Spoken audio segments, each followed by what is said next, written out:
Welcome to the SEO panel. I will shortly introduce my panelists, my topic, and then I'll explain you very shortly what is SEO.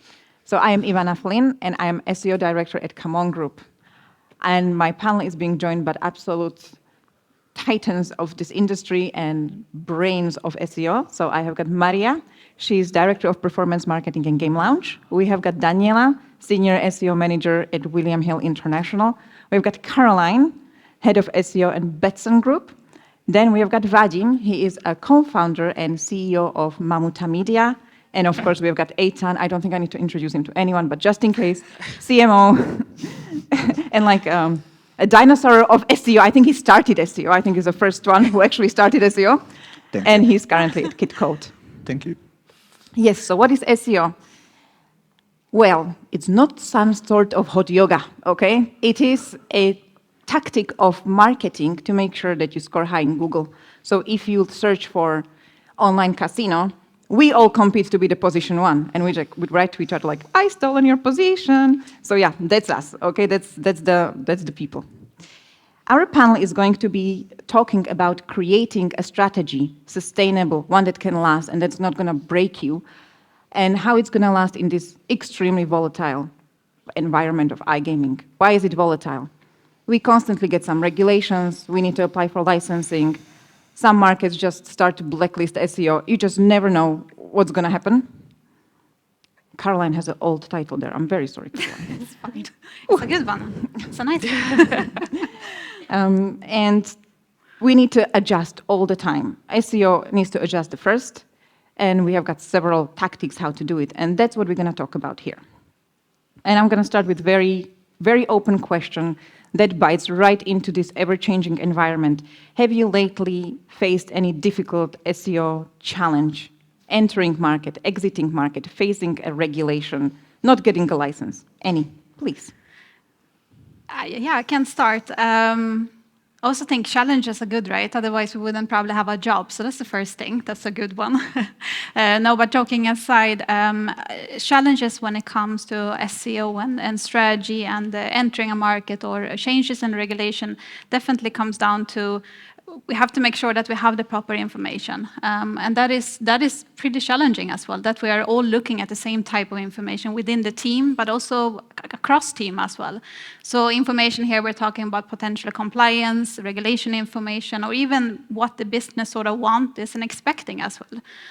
So that's definitely one. Another aspect would be to make sure that that is a challenge, is to make sure that we can prepare our teams as well to be dynamic with the changes. And we prepare them not just with the resources, but also personal skills as well when it comes to like how to be adaptable and how to deal with that and not feel that frustration as well. So yeah, those would be my two challenges currently, and I think we can maybe all relate to them one way or another. I will add on that everything you said is actually the main challenge especially in the huge company, in big companies, it's integration. How to integrate the SEO into the company, because usually it works like that. You just build your SEO team, you do know what exactly you are doing, but you have all other DevOps, I don't know, other product department, they know nothing about SEO, and you can be the best SEO team. You can be the best SEO manager and everything. But if you're not integrated into the company, nothing will happen. And that's I think, that's the main, I would say, not only the challenge, but the strategy to integrate the SEO into the team. And then, once you have the team, once you have the tools and the budgets, everything will work, everything will be more or less according to the plan. No, I completely agree. I think, when regulation hits, it hits first the lawyers, then it comes for you from commercial, and then you start doing the changes until it gets to marketing, where you're very late in the game. But I think one thing that is all of us has become a real pain in the ass is rising costs. So rising costs of content, link building, PBN building, anything you do off-site and on-site is becoming worse and worse and becoming unsustainable. So we cannot pay the amount we're paying today for links and content in a regulated market specifically. When regulation becomes even stricter, prices going up, everybody chasing the same links, the same content, it doesn't work. You spend 100, 200K a month and you don't see any results. I think this is the biggest problem I see in these kind of markets. Your opportunities start becoming smaller and your marketing activity hits like a boulder. Then you need to go back to your brand teams and different marketing activities and try to latch on them to get some kind of leverage. But in our classic way of working, it doesn't work. True. Yeah. Anything from affiliate point of view? I think affiliate is always like in the middle, right, guys? You always think that it's so much easier to be affiliation, but we have as well regulations on our side. We have ever-changing Google with their algorithm update all the time that we're fighting, and as well operators that are coming and they want certain information in a certain way. So I think we're quite squished in the middle, and I think that's the biggest challenge of affiliation, just to make sure that all stakeholders are happy. Operations are happy, we're complying with Google, and we're actually trying to rank and do our best in our sphere, yeah. And biting to this question with the challenges, how challenging have been the latest SEO updates? I mean, Google always says we're going to do one update at a time, but no, 3 in a row. We all see volatility. How do you handle this? Like when the rest of the team, and I don't mean just SEO team because we know what's going on. We know Google is just going crazy and we need to wait a time. But rest of the company, how do you tell them like, yeah, we dropped, but it's fine? How is this for a challenge for you? I think like, let's say 10 years ago, Google algorithm was like, okay, there's big update. We need to make sure that for this update, we're prepared with this and this and this. Right now, it's more of a long-term strategy, right? You just need to make sure that your content is good. You know what? And if you kind of ignore it a little bit, they're doing their job. They're optimizing their algorithm as well to make sure that the best result is there. So just focus on yourself and focus that you are the best result. Kind of don't try to compete with Google, like join them because, they have a lot of data. So just focus on your product, make sure it's just you're putting there the best you can do. And the algorithm, sometimes you see the results, like they go down, they go up, and they're just testing you. And don't react to it straight away. Oh my God, we need to change the whole strategy. I think Google looks for something sustainable. If you have the strategy in place, be sustainable. Make sure that your strategy is there from one quarter to another. If you try to change your strategy every quarter, every month, because you're trying to win certain positions, position up, down, that's not sustainable. That means you don't have a good product, you're not sustainable, people won't trust you. And I think Google sees that and they update the algorithm to know how to read that. So for me nowadays, we're more focusing on the product, on us. Of course, we're watching the algorithm and the changes. If there's something good or something down, we try to understand what is this. But I think those updates are kind of taking less priority over the years versus like the first Depend and the Penguin updates. And I would add not to, like you said, not to be too focused on short-term drops, but look at the long term. And to connect from what Eitan said, that everyone is doing the same thing, like you have to try new thing and try to be creative also as well and not be afraid of doing new thing, because it's true that everyone is chasing the same links and is doing the same thing. So in SEO, I think we should be more creative sometimes and not be afraid to try a new approach and do something different.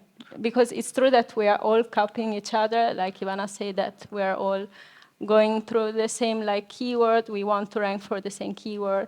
And sometimes we have to think in a more creative way that it's not really something that SEO is used to. I think it's time for us to say that when we mean creative, we mean more aggressive. Okay? So I think it's time for us to understand that this boring SEO thing is over. We need to be much, much more aggressive. First of all, for me, each and every trick we do in SEO, for me, it's black SEO. Okay, there is no white SEO. There is only black SEO. And as for me, we need to try much, much more aggressive things with behavioral and other algorithmical tests and everything. So okay, so we have this content and we pay thousands of euros for this content, but nobody is reading this content. Except for Google, I don't know. Nobody is reading this content, okay? So we need to try to find not only creative, but aggressive in link building, in technological solution, because by default, each and every gaming platform is not SEO friendly, okay? So we have something that we need to promote, which is not SEO friendly. How can we do that? We need to be much, much more aggressive with all the, respect that we have here. But Absolutely. again, No, I agree. We need to be aggressive, especially in this industry. I mean, it is competitive, and we all want to be best, and we all have to be. Yeah, we have to. Yeah, just try. But what's aggressive, you know? You remember when we used to work together, I used to ask you guys, get a penalty, right? Take a side, I managed. abuse it. Abuse it, get a penalty, because you want to know where Google breaks in that sense. So when there's Google updates or any type of Google compliance shit, what happens is, if you have a good network, if you have been really diversified and have tracked your competitors properly, you can explain. There is winners, there is losers, you can analyze it. The problem starts when you go to a commercial person or a CEO and he tells you, like, why are we not here? And you have never educated them, and then it's the problem. But in most big companies today, that education is there. They understand it's not just one piece of the puzzle. I think the interesting thing about Google now, and they did a press conference a few days ago, is that the text search is starting to go really lower as younger generations use, TikTok and Instagram for most of their searches. Oh, yeah. So they don't use Google that much anymore, and if they use it, they want to use it as they know how to use it, from a visual perspective of a video search or a point in a video. So text is starting to go down. And we as SEOs, if we do not anticipate a bit what's going to happen, if we do not start testing the algorithm in a hard way, and the algorithm in gaming is not the most advanced if you compare it to other e-commerce and stuff like that, or Google Shopping. If we don't become aggressive in tracking and building the foundation and really going hard on some sites that we can, and convince the company to build more operators. Some operators, when they start their honeymoon, first 90 days in Google, they outrank everybody. Why not make a brand factory? Make a brand every month. We used to do it in 88, by the way, in Bingo. I think 7 years ago, worked fantastically. So the normal brand, normal way of working, it won't work. So you sometimes have these people in your team, the most creative link builders, you love them, right? Yeah. Because a technical guy is amazing, and a content person can do amazing. But when you have that creative link builder, this is the guy or girl, they can crack the code of that geo. Other than that, But I won't agree. work. I actually, in a last conference, I learned from someone very clever who is in this room that 40% of searches for people under 24 happen on TikTok and Amazon, especially for recommendations. But how do you recommend free spins on Amazon? I mean, that's just my question. Don't answer, okay? Because we're going to try to move to another question. You started on regulations, how they actually make our life more difficult or easy, either or. So are the regulations for marketers and SEOs better or worse? Are they making our life easier? Are they helping us? And as well, are they protecting the customer, or are they pushing customers to the non-licensed operators? Are we actually harming the people we're trying to help and protect with the regulation? No, I can start. I don't think regulation helps any player in the world, because that's not the meaning of it. It's a political tool to get more taxes. There's some regulators that will help you maybe protect the players, but it's very much connected to the culture of that country. I think Denmark is one of them, where they protect the players Agreed. properly and so on, and there's not a lot of leakage to black operators. Different thing in Sweden. They try to protect, but it never works. It's typical Swedes. But I think the thing about regulation is this. Keep the player aside for a second. Don't care about the player. Don't care about the visitor of the website. It pushes the publishers into a certain place. So if now is a new regulated market, there's a lot of publishers, they talk about it. These publishers, you want the links from them, right? We gave an example last week in Barcelona about US, where Play NJ, Play US, they dominate the market. They started doing regulation content and links 10 years ago. Nobody can reach the level of authority they have today. You have no regulation in your market, go where the publisher is going, not where the player is going, because you want the links. That's my view. That's true. That could be the help in regulated markets. I think as well, when it comes to regulation, I think government should involve the stakeholders like big gaming companies, because we're here not to make the player life miserable. Actually, it costs a lot to create a product, especially from the operation side. All the KYC, it's a lot of money, it's a lot of cost in there. So when it actually becomes to the point in the market with all the regulations, restriction, deposit restrictions, it's not sustainable to have a business anymore there, because you have to sustain such a huge team and you need to have a business case for it. So when government comes up and try to try to put operators in the corner, it's inevitable that the operator will exit, and then the Curaçao license operators will come in because their operations is less costly, right? So they can go for it. And that's where I think regulations becomes a little bit, is it good or worse? What are they trying to do with that? So I think they need to really consult with the big stakeholders, in this case, the big gaming companies as well. It would be lovely to be included in Yeah. the conversation. I think we all agree on that, because then we see it that the big companies, and we are all representing big companies, we try to go for the licenses and we exit the markets, and then it's flooded by people who actually don't care, and they attract our customers. So I am a little bit undecided about the regulation. What about you? It's a challenging situation as well when we're looking at it from a strategy point as well. We're looking at the SERP, and there is a mixed message in a sense of regulated casinos or people who want to have more of a license approach compared to the more black hat ones in a sense. And it's very challenging as well to go in with that sort of sustainable strategy while also trying to meet the demand of the stakeholder and say, yes, we can get to top 3 or to top 10 when we also want to be more legit in a sense. We want to follow the rules. And that is very tricky as well. But yeah. Daniela? Yeah, I think that we cannot say that regulations are bad because we can as operator, but most of the time what they are pushing it's the operator or whoever is not following rules. So like for the player, they might end up playing with some websites that are not safe, and so it's controversial, and it should be more. The operator should be involved in the discussion for sure. It will be easier for everyone, and it will also provide a better environment for the player for sure. And of course, from a marketing standpoint, we can definitely utilize it and should be utilizing it as well. We have discussed this pretty much a lot even before we entered into the Swedish discussion as well, where we want to sort of highlight as well. We should be highlighting more on our site. But again, people first have to come to our site in order to see that information, and that is the tricky bit as well. But we do, of course, like regulation.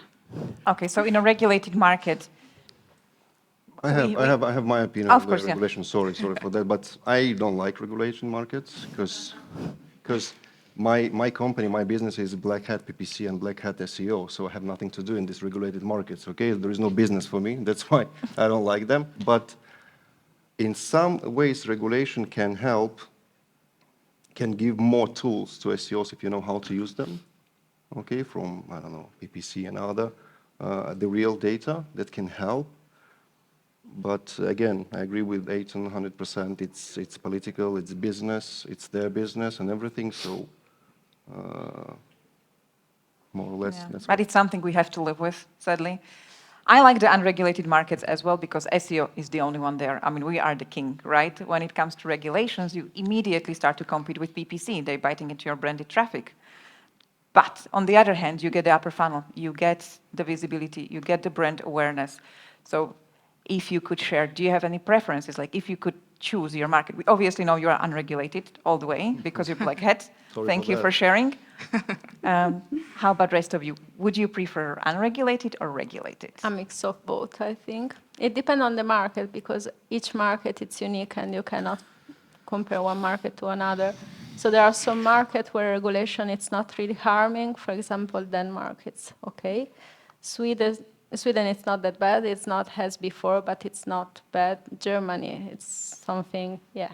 Germany is a headache for all of us, yeah. And even Italy, I would say that the Decreto Dignità was too strict and it didn't help anyone. So neither the player and the operator. So it depends on the market.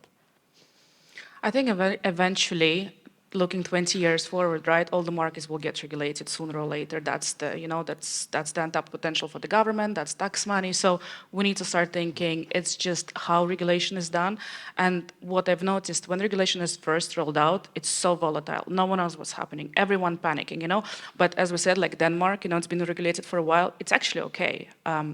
you can do business there, you can create and generate a lot of revenue there. But when the market just getting regulated, I think people go into panic mode. And this time just needed to be wait out. Okay, let's see what will happen, and maybe kind of pause certain activities. But then because I think also from the government and they see, and it's kind of would start to shape a little bit. So eventually looking like 20 years now, my opinion is like more and more and more markets will get regulated. So like Chile is looking at it. It's just a common trend. You're out of job, sorry, Vadim. I mean, 20 years from now. 10 years, 20 years, that's absolutely enough. Okay. Absolutely enough.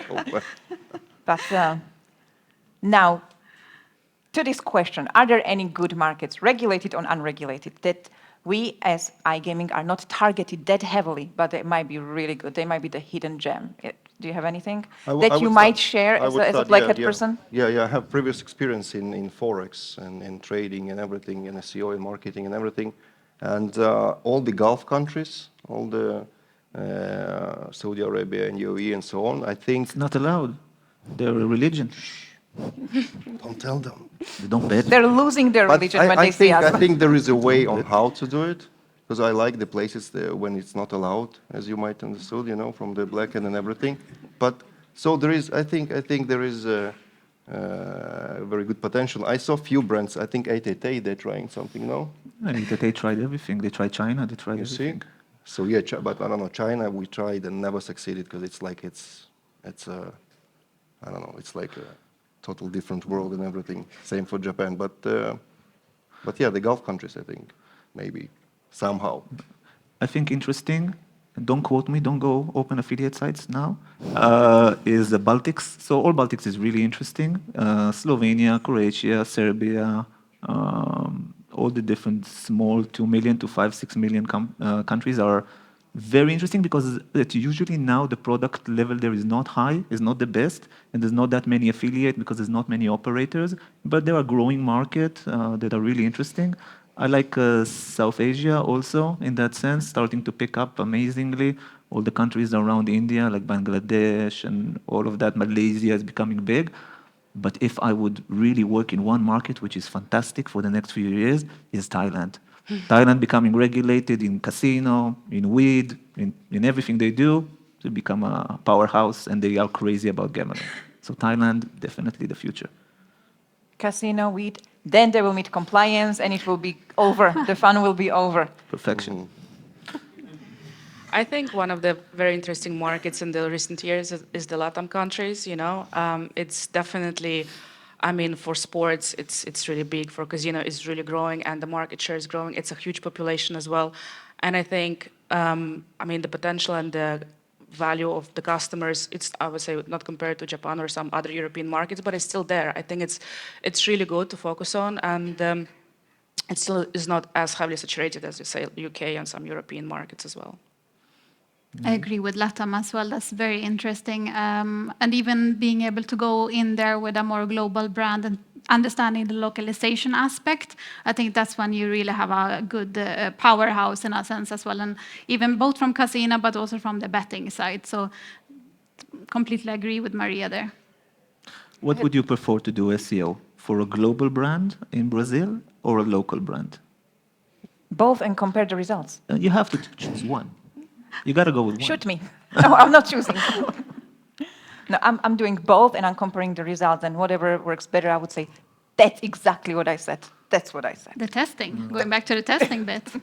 From the affiliate standpoint, I think in affiliation, we always, if we go to the local market, we prefer, and the customers prefer to see first localized brands that they see, like if it's regulated, it just connects them to home. I mean, we all get to see here big brands like Leo Vegas and 888, but maybe in Thailand, those brands are not working, From affiliation standpoint, localizing, even showing them the brands that are local actually will create the engagement there with the audience. I think local always is best, but I believe that you can find probably a way around that, even if you're global, but you have to localize. You have to go strongly in and understand your audience. But I think that's what we're trying to do with everything we're trying to do. Even when we come to SEO, we're trying to always go back in understanding the intent and the audience and what are they actually searching for, or what are they potentially going to search for. So, it's a bit of a tricky question. But localization is always key, I think. I think the global brands, the ones that are really known of, you can go to Brazil and nobody ever heard about Betsson or ComeOn or something like that, but they heard about Bet365. When you go with your global brand, you probably have more linking opportunities, so cross languages, you probably gain rank a bit better, but a localized experience for the player is probably better for the wide audience, better from a CTR perspective for sure. Exactly. That's why you need both, as I said in the beginning. You don't have resources for everything. We do. Hopefully no one from ComeOn is here. I might be fired The tomorrow. CFO is here. Well, if I call you tomorrow, then you know I'm looking for a job, okay? All right, well, from my perspective, I actually reviewed, and I think Vietnam is interesting. That is something that is not heavily targeted, yet it has a potential. It's like the upcoming, it's a new India. Like India is by now way too much. And if you are looking into Vietnam, after my research, I found out that they are heavy on slots. Okay, so you enter with slot product. You don't use red color because of the love for China there. And you succeed. Problem is payment methods, obviously, but I'm in SEO. I don't care how the payment comes through. I am visible, right? So that's a headache for someone else. You just made it sound super easy. Yeah. Exactly. Ranking there. Give me my money. Yeah, show me the money. Thailand and Vietnam have a lot of experts, so it's even easier to localize the content because you can also use the international website in English, since there are a lot of experts that want to bet. So it's a great opportunity. Go for it. I'll start my new affiliation tomorrow. Thank you. Yeah, but keep in mind, India, Brazil is huge countries, huge markets, where in them there's so many different districts that talk differently, search differently. It's completely, in India, when we started working there, we look at mainly central South India, where people actually also have money and want to play, and each district is completely different from the rest of them. I think from a search perspective, often results change. It's really, really tough. I think as well, thinking about the markets, we also need to consider how we're going to get a talent from that market, who is local, who can guide us. Because, okay, we all know SEO and we're experts, but someone needs to guide us. How, like, for example, we all know Malta, right? Everyone goes here to Facebook to search for things. Something like this, a cultural aspect, how people use internet.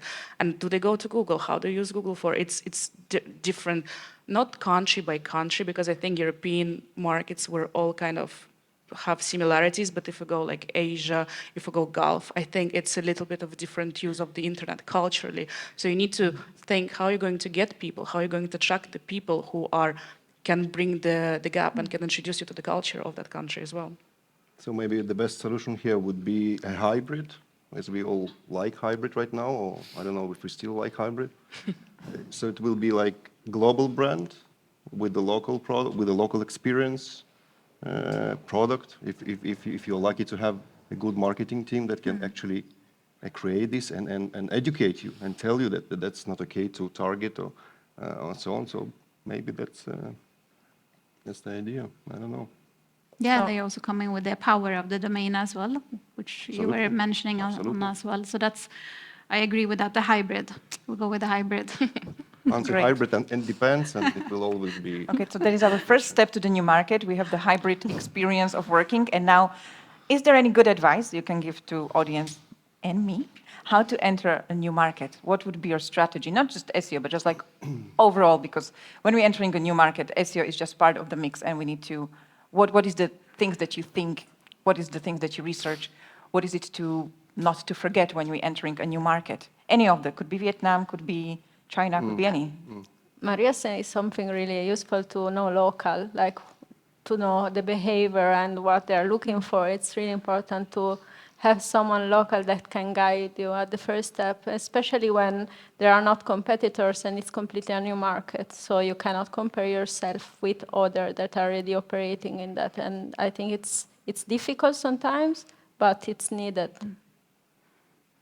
Also the capacity, understand the capacity of the market as well, so that it is met with the business unit as well and expectations there as well. But then localization and the whole intent and understanding again where the demand is coming from. Is it through Google first of all, or is it somewhere else? What do people actually want? And not only on the wanting point of view as well, we all want to convert in the end. So like how are we actually going to convert people as well? And how is the website going to look as well? You mentioned red, for example. Like all those bits are extremely important. So go into like understanding your customer, know the market from the beginning, and do that proper market research. I believe that and let's start with the strategy that I spoke about, the integration into the company. I think if the SEO department is integrated into the company, each and any new market will be like a smooth opening, everything will be fine. If not, the SEO department will get an email that, okay, tomorrow we have a new market. Can you please start getting ready for the new market, yeah? Oh, I don't know, not tomorrow, but in a few weeks. So if the SEO department is truly integrated and all the product marketing, customer support, everyone, they know something about SEO, hands-on even, if they know that there is no any way to change URLs or domain without asking SEO. All these things, any new market you will open will be absolutely okay. Okay, so SEO dream here, right? Because we're never considered. That's or more or very less little. SEO dream, yeah. Yeah, because like we Let's all been there, continue that dreaming, something's yeah, you're saying? opening and you are like, oh, please But sprinkle that's- the juice on top but- tomorrow. Yeah. But that's the future, because SEO is getting more and more technical. That's why we More are and here. more. That's why we are first time involved, because we're getting the visibility finally. Thank you. Thank you. Thank you for inviting us. Absolutely. Any more to this, or we move to our last question? I mean, Eitan, you have points to everything, so go ahead. I see it. I think everything's been said. Like, I usually use a tactic which I called like keep the business busy while we build SEO. So the business needs traffic. It's a new market we opened up yesterday, and then the business needs a bit of traffic for a few things. First of all, to test out the product. So only when real traffic comes in from the specific geo, then payments are being tested, the products have been tested, is the right games, and that traffic is just about improving the product. Because when SEO traffic comes in and it kicks in a bit later, let's say, maybe when the brandings get a bit established or you get some keywords, that is usually the best converting traffic. So you want that traffic to come to a good place, so CTR is proper, there is not a lot of bounce and stuff like that. So essentially, start with exploding some media traffic, some affiliate traffic to test it out. Mainly those affiliates will be SEO affiliates anyway, so you'll be able to test the traffic from these keywords, and then start reshaping your strategy. In regulated markets, tap into all the different marketing efforts that should be done from the start. I think I remember we had a good launch back in the day in Spain where we preloaded the site with around 200 articles before we went live. That gave us a massive push in Spain. Nice. So there is things to do even before that. But the biggest thing is tap into the marketing department, to the PR department, have them know how to place a link, where to have a link, and the different connections with the right media agencies, or if you signed up a football team, for sure you put a link on their homepage. That is the Like things that can happen sponsorship, way before you launch. And as well, I think I'm going to go against all SEOs, and they're going to hate me, every SEO in this room, but when you are entering a regulated market, you can actually go heavy on PPC, and you need PPC at that moment. Absolutely, absolutely. There is an actual research that shows that, let's say, and that's my favorite topic, as you know, Caroline, yeah, the branded traffic, okay? So what should we do with the branded traffic in SEO and PPC?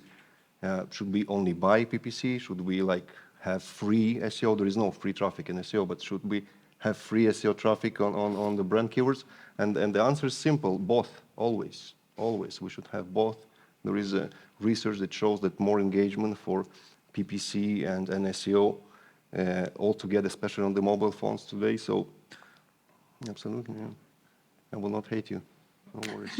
And I would as well ask, after all this wonderful advice, do you have any advice for anyone who is maybe looking into SEO to integrate it in their company, or anyone who wants to enter SEO as a profession? Do you have any good advice, piece of advice, how to do it? Just do it. Just start and do it. It's you can read, you can go, and you can have these courses and everything. You need to do it. And that's why in the beginning, before we started, I wanted to ask you, all of you, if you have like, how many of you have more than 5 years of actual hands-on SEO experience?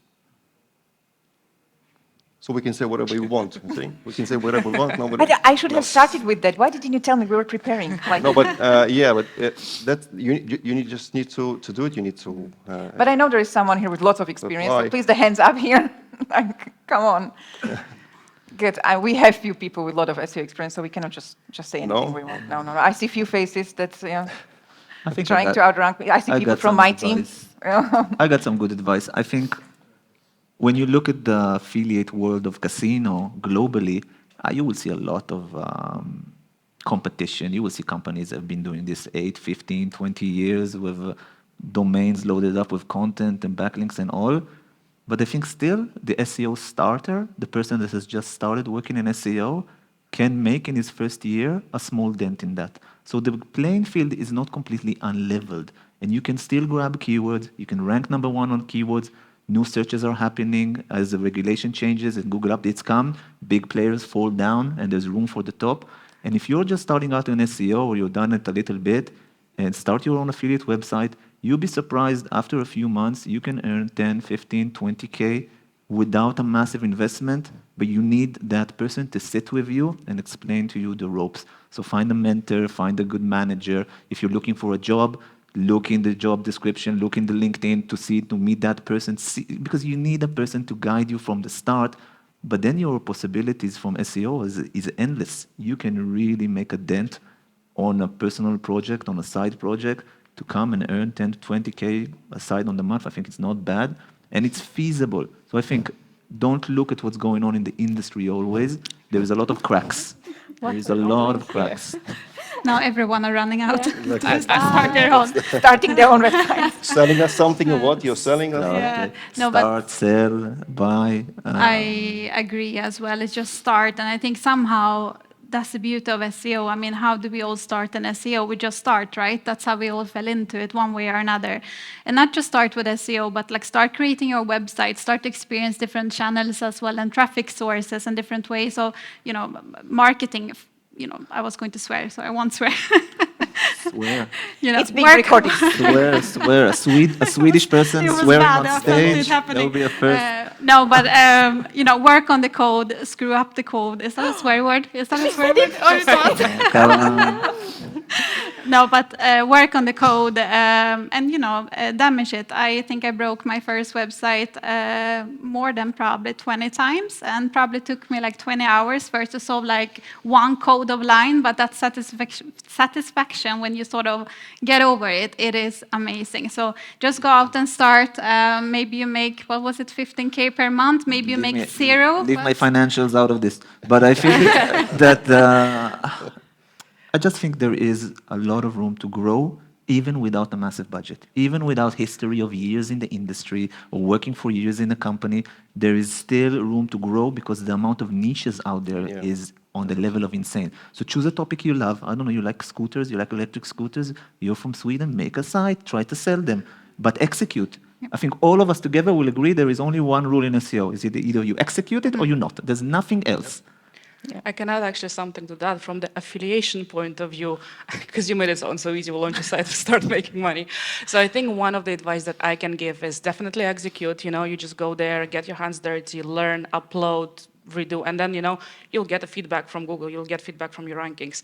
But what I think essential is here is your persuasiveness and being able because sometimes it is about the waiting game, because sometimes you'll be looking at something, you're doing links, you're doing content, you're pushing everything, but it just won't budge, it just won't budge what's happening. But I think I call it like a cockroach game, just push it, and being able to have that like ability to push, like I've seen it many times over and over and over. If you don't give up and you push, it's like the moment you're ready to give up with the site, it just goes up, 20 positions up. And I think being able to have that kind of push in you is really the definition between make it or break it, So we're all here, we're all waiting game, and we're all trying to do our best. And even though you're seeing the results going down for certain sites, it doesn't mean that someone is doing a bad job. Sometimes it does, though.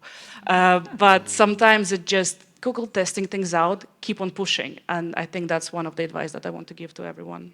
Yes, and please come to SEO, because someone who isn't in SEO and coming always gives us this fresh set of eyes, because we start to have tunnel vision, and the new blood is always amazing. I always like to hire someone who is junior, who doesn't know SEO, and just comes with these ideas, and you look at them like, yeah, we can try that. So please come to SEO.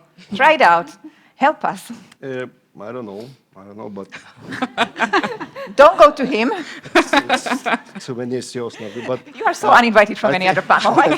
I think another very important tip here will be don't be afraid of big competitors, because big competitors and big companies usually it's big problems. They have a lot of problems that you don't have if you're small. So don't think that they have budgets. Okay, they have budgets. Let's say big companies, I think right now still they're reflecting on the updates from the previous years.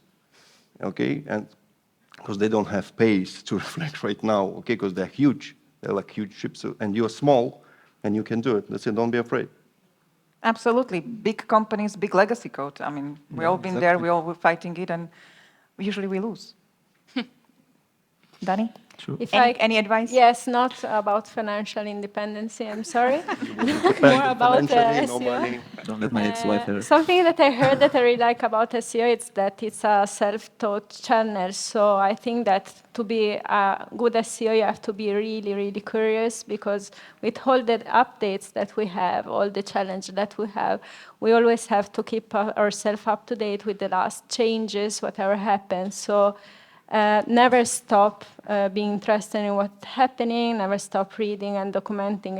I think it's a bit different from other channels, because also you cannot learn SEO by books or like courses online. Any course that you might take, it's useless sometimes. So you have to try to do things on your website, try to be financially independent with your affiliates website. It's really a good idea. But always keep yourself up to date. And I think even when you're hiring, it's important to hire someone that is curious and that wants to grow and learn. And that it's independent, because I think that SEO specialists need to be quite independent as well in what they're doing. Fantastic, thank you. I know we ran out of time, but I'm still going to do it. Any questions? Yes, someone who doesn't know SEO at all. Thank you, Jari. Thank. Don't worry, your voice travels. So just All right. Thank you. My name is Jari Merikanto. Regarding the getting updated, how do you get updated on the latest, or what you think is coming? well, ahead? you keep reading, right? I mean, Google gives you breadcrumbs. They keep telling you something's going to happen. If something big is happening, like Core Web Vitals, they tell you up front. And you just keep reading the blogs. You keep looking into where the people, Twitter, I mean, that's amazing for telling us like, oh, I saw this in my traffic, I saw this. So I personally wake up in the morning and first thing I start to read like what was posted where. And that's my thing. And also checking competitors, what they are doing, if they are ranking for certain keywords, what they are doing on their website. It's a lot of comparing yourself with others and try to do better, trying to be creative, trying to find new things that you can implement in your website, I would say. I mean, a good indicator is if you drop out of traffic and like you lose all rankings, but that's too late. That's already something happened. So you want to like keep looking to what's just going on and the chatter, basically. Also having discussions after reading, like having discussions with other SEO and SEO communities and the peers at work. I think that's really important as well. SEO Roundtable is amazing for that. Like you find everything there. Exactly. So I always say just discuss, have internal battles with yourself. But I think it all goes back again, just thinking we're discussing a bit. It's, you know, where do you assume sort of Google is heading? We believe it's about helpful content. We believe it's about having the best website, providing the best user experience, search experience. So I think sometimes we overcomplicate things. Things are pretty common sense with SEO as well. So it's a little bit of everything, I would say. SEO community in Twitter is fantastic. Just go there to English, SEO, I think Spanish as well. I know some Spanish really nice SEOs. In Twitter, you will just be updated. But be careful, don't believe everything we say, because it's still black box for us too, okay? I think the toughest question for us is not why we are not succeeding or why we are succeeding, what happened. So after the update, we are going up. Why? We don't know. We just look like we do now. There's like, yeah, I said so. We don't know, but yeah. Twitter As predicted, if we go down, we didn't see this coming, sorry. That's SEO, basically. I think as well sometimes what Google says and what they really do are two different things. So you kind of need to build up in this industry your own gut feeling to know what's happening, because Google says you don't have to use this avail file. I don't think that's quite a good advice, you know. So I think when you work with SEO and you build those skills, you have that kind of like a gut feeling. You know why things, you know, like something is happening in the SERP. You know there are certain movements that shouldn't be happening there. And it's kind of really trusting yourself on what's going on and your team as well and having those chats openly. I think there's a lot of noise out there when it comes to SEO news, and you gotta choose a certain direction where you want to be an expert in, and try to focus on being updated on that. So for me, in the last few months, I've been heavily studying about automation. So how to do better automation between data, between backlinks, with auto-generated content. So what I do is I have Pocket, you know, in my browser, and I pocket every piece of content that is around SEO automation out there. I spend 2 hours every Friday in the morning to go over, read everything, and try to work with my operations team, what can be tested pragmatically and what is not. But as this is a profession of learning, you have to take learning really seriously, and you have to get updated. There's no other choice. But you have to choose a topic. You won't be able to be updated on all different SEO things because it's futile, impossible. Now there's a question for you, Jari. Have you learned something from us? I mean, Jari has amazing SEO experience. He's in SEO extremely long time. So was this to your satisfaction? Yes. No. Stop there. Yes, was good. It's always interesting to hear where you get your knowledge from, and I really appreciate this session. Myself, my favorite place to find knowledge to build on was SEO by the Sea, because he read about patents, and you could get a hint on what's for the future. And then you need different sources to... Yeah. No, he was amazing. I think he died, right? He Yes, died, yes, but he died. when we were But in he was- Barcelona, on my phone was Yeah. like, congratulate Bill Slavsky on 9 years in SEO by the Sea. I almost cried. Then I almost laughed. And then I felt crazy. So I stopped my feelings there. But yeah, that was an amazing place, and he will be missed forever. Like, that is a gap that will not be filled because he understood the algorithms and he was looking into it quite deeply. Research the patents. Yeah, that was really special content. Good. Any more questions? No is a good answer. No, any more questions, of course. Yeah, you get a backlink. You ask a question, backlink from Betsson.com. You ask questions, you're buying us drinks. Yes, there is a first drink for me. Thank you. I drink Aperol This is Spritz. the inside employer. It's not, no. Thank you all very much. Luke here. My question is on something you said a little earlier about how the younger generation is changing the way they search. You've got people using TikTok, Instagram, and even in 2021, Cloudflare said that TikTok overtook Google as the most visited website. So in your opinion, what are the opportunities and challenges you see with companies using platforms like TikTok and Instagram moving forward as advertising platforms driven by intent versus their current use? Listen, I think social media is such a massive driving force that if you ask me if I open a campaign today and I have the ability to spend money on Google or social media, I would spend it on social media because the retargeting is so strong when on the intent level, which is fantastic. Google cannot compete with it. From the other side, when you go to Google, you go to search. And the more Google understands your intent, the better your search results would be. The thing is that Google is not relevant from a trend perspective. When we go to TikTok or Instagram, we're looking for a trend. We're looking at multiple influencers creating new trends or making content accessible to us in their own way under that platform. Google cannot compete with that because younger generations want to be more in the know, in the trend, in what's happening right now. Like if I would now want to know what's going on in this conference room, I won't search it on Google. I look in the Instagram account of iGaming Next, right? I will see the room, I will see everything. It's just accessibility of data is very different. Google understands they cannot compete with it, and they need to change the way their algorithm is built. And they already talked about it. They said a few days ago, they saw that the bulk of searches is going down. They saw that there is a problem with search, and they try to reinvent it now with some ways. But I think the audience has changed, normality has changed, and as I said, if you tell me, put 100K here or there at the moment of a campaign, I'll put it on social, then on Google. But that's me. I think at the end, the user will be converted in Google, so you can have the branded campaigns and everything on TikTok and so on. By the way, specifically TikTok, I think this issue for Google will be solved in some political way. They will try to shut it down, the Chinese company that have all the access to US market and everything. That's what I think. And that's it. That's how they help us to avoid this. But at the end, I think still we have at least 5, 10 years that people will still convert in Google. I think so. Could be. I think the better we will become working with platforms which are multi-touch attribution models, we will be able to use these channels in a better way. Today, the classic conversion comes last click from affiliates and SEO. That is normal, but it doesn't reflect at all on the journey. Basic player has around 10 to 15 touch points before they make a deposit decision, right? They go through a lot of different channels, but it doesn't mean that the motivation channel was Google, as it used to be in the past. That was Absolutely. be 99% We can have a motivation. dedicated panel for attribution model here. Yeah, it would be And we should have fantastic. another for 2 hours. conspirational theories next year as well. Like, I have a lot. If you TikTok's ask gonna me. be shut. Okay, we want a panel like that next year, please.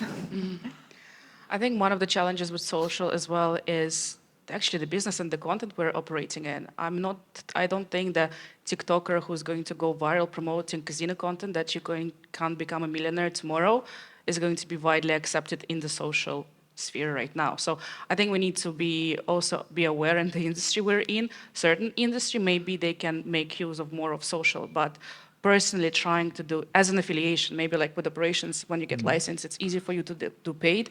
When you're an affiliate and you try to do paid social on Facebook, it's extremely tough and challenging because we're not getting licensed, so we can promote what we want. So it is really hard to do for affiliation. And now, so I think for affiliates, we should try and always like experiment with things, and see how the environment is changing. But I think our bread and butter for affiliation is SEO. Problem with affiliation is the model, right? The business model usually will not build brands, so you cast a really big network. I think it's also changing, with certain affiliation. I mean, I think Svea is quite a big brand, so you don't say that it's like a random affiliate sites. So I think affiliation as well is changing, going towards brands. But I think from the regulatory perspective, it's harder for us because kind of Facebook, Google to do paid when we don't have license in that market because we can't apply for one. It's challenging to do paid on social for an affiliate. So not just the iGaming industry is changing, even the way we search, even the way the results are being served is changing. I really hope that this amazing panel taught you something, that you had fun with us, and then we will be invited back next year, and that you will come back next year. My panel.